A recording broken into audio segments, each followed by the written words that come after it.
இன்றைக்கு நம்ம வளர்க்குற ஆடு ஒரு வருஷத்துக்கு 20 கிலோ தான் கிடைக்கும்.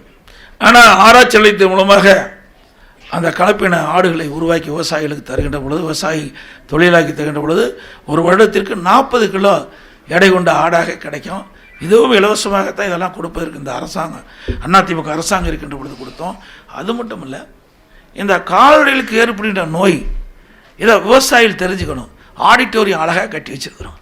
விவசாயிகளை ஒவ்வொரு மாவட்டத்துக்கு 2 நாளைக்கு ஒரு மாவட்டத்துக்கு அங்கேயே பேருந்து வசதி, அவர்கள் விவசாயிகள் தங்குவதற்கு வசதி, ஆடிட்டோரியத்தில் அவருக்கு படம் போட்டு அந்த பசுக்கு என்னென்ன நோய் தாக்குது, அந்த நோயுடைய அறிகுறி என்ன, அதை எப்படி குணப்படுத்துறது, இதையெல்லாம் நாங்கள் நடைமுறைப்படுத்துறதுக்கு உருவாக்கி வச்சுருக்கிறோம்.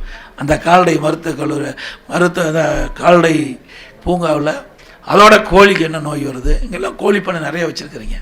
அந்த கோழி என்னென்ன ரக கோழி எப்படி வளர்த்துறது, அதுக்கு என்ன நோய் தாக்கம், எவ்வளோ உற்பத்தி இருக்குது, இதெல்லாம் அந்த ஆராய்ச்சியில் கிடைக்கும். ஆடுகள், பன்றி, மீன், இதையெல்லாம் ஒரு பெரிய திட்டத்தை போட்டு, நான் விவசாயி இருக்கிற காரணத்தினால விவசாயிகளுக்கு ரெட்டிப்பு வருமானம் கிடைக்கும். அது அவருடைய உபத்தொழில் கால்நடைகள். இதுக்குன்னு தனியாக போய் எதுவும் பண்ண வேண்டிய அவசியம் இல்லை. இந்த திட்டத்தெல்லாம் கொண்டு வந்து இந்த அரசாங்கம் அதை சரியாக முறையாக செயல்படுத்தலை, இதெல்லாம் முடக்கி வச்சுருக்கிறாங்க. மீண்டும் அதிமுக ஆட்சியாளர்கள் விவசாயிகளுக்கு இந்த திட்டத்தின் மூலமாக பால் உற்பத்தியை பெருக்குவது மட்டும் இல்லை, தேவையான அளவுக்கு விலை கிடைக்கின்ற சூழ்நிலையும் உருவாக்கி கொடுக்கப்படும்.